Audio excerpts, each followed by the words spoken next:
আমরা একটি যুদ্ধে লিপ্ত আছি, সেটা হচ্ছে হক এবং বাতিল।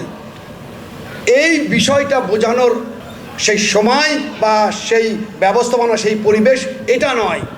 তবে এতটুকু বুঝতে পারি বিগত বক্তাদের মুখ থেকে যে আমরা যারা এখানে উপস্থিত হয়েছি, যাদের উপরে দুরূদ শরীফ পাঠ করেছি, তারা কে? আসুন একবার আমরা কোরআন এবং হাদিসের আলোকে তাদের পরিচয় জানতে চাই যে তারা কে। মহান আল্লাহ রাব্বুল আলামিন আদম আলাইহিস সালাম থেকে শুরু করে ঈসা ইবনে মরিয়ম আলাইহিস সালাম পর্যন্ত 1,23,999 জন যে নবী রাসূল পাঠিয়েছেন কিসের জন্য, এটা এখন এর বিস্তারিত ব্যাখ্যা আপনারা যার যার পরিসরে বুঝবেন কিসের জন্য, কেন আদম আলাইহিস সালাম 1,23,999 জন। পরে যিনি আসলেন, যাকে সমন্বয় করে বলা হলো সর্বমোট 1,24,000 নবী রাসূল পয়গম্বর 570 খ্রিস্টাব্দে সেই মক্কায় পয়গম্বর ইসলাম মুহাম্মদ মুস্তাফা সাল্লাল্লাহু আলাইহি ওয়াসাল্লাম সালাত পড়েন একবার। আমরা যার উম্মত হিসাবে দাবি করি, যিনি সর্বশেষে এসেছেন কিন্তু সর্বশ্রেষ্ঠ রাসূল, সর্বশেষ এবং সর্বশ্রেষ্ঠ রাসূল। যদি আল্লাহর কাছে শাফায়াত চাওয়া হয় তা বলতেছে শাফায়াতের জন্য আল্লাহ রাব্বুল আলামিন সেদিন 1,23,999 জন নবী রাসূল, আমরা যে নবীর উম্মত, আমাদের সেই নবীর দিকে তাকিয়ে থাকবে। সালাওয়াত পাঠ করুন। সহজ কথা, আজকে 18ই জিলহজ, এই দিনে বিদায় হজ থেকে ফেরার পথে গাদিরে খুম নামক স্থানে কি কথা বলেছিলেন বিগত বক্তারা বলেছেন, ওটাকে আমি আর রিপিট করব না। কিন্তু আপনারা ভালো করে কোরআন হাদিস আলো করে এটাকে পর্যালোচনা করেন যে আল্লাহ রসুল যখন এই কথাটি বললেন যে হে লোক সকল, সবাই উদ্দেশ্যে, যখন সকলে কি একত্রিত হলো, বিগত বক্তাগণ বলেছেন যারা পিছনে চলে গিয়েছিল তাদেরকে কি সামনের দিকে ডাকা হলো। কত ছিল?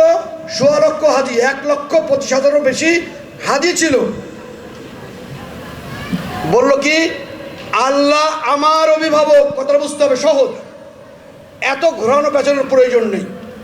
আল্লাহ রসুল যদি বলে যে হ্যাঁ এইটা মিথ্যা, এখানে একটু সংমিশ্রণ করা হচ্ছে, এটা প্রমাণ করতে হবে, এর ডকুমেন্ট কোথা থেকে পাওয়া গেছে। আল্লাহ রসুল কি বললেন? আল্লাহ আমার অভিভাবক আর আমি হচ্ছি তোমাদের অভিভাবক। এই কথা বলেননি যে আল্লাহ তোমাদের অভিভাবক। দেখুন কোরআন হাদিসের আলোকে একটা জিনিস, যে যুদ্ধে আমরা লিপ্ত আছি, না আল্লাহকে দেখা যায় আর না আরেকটি নেগেটিভ পাওয়ার, নেগেটিভ শক্তি, ওই শয়তানকে দেখা যায়। দেখা যায় কে বলেছে যে আমি শয়তানকে দেখতে পেয়েছি, বা কেউ কি বলেছে যে আমি আল্লাহকে দেখতে পেয়েছি?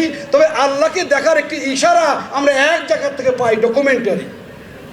তাহলে কি বললো? আল্লাহ আমার অভিভাবক, আমি তোমাদের অভিভাবক। আজ থেকে আমি যাদের যাদের অভিভাবক, এই আলীও তাদের তাদের অভিভাবক। মান কুনতু মাওলা ফাহাযা আলীউল মাওলা।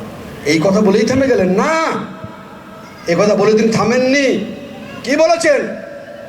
যখন আলী থাকবে না তখন জান্নাতের যুবকদের সম্রাট, তার সন্তান দ্বিতীয় ইমাম, ইমামে হাসান আল মুস্তাফা হচ্ছেন কি তোমাদের অভিভাবক।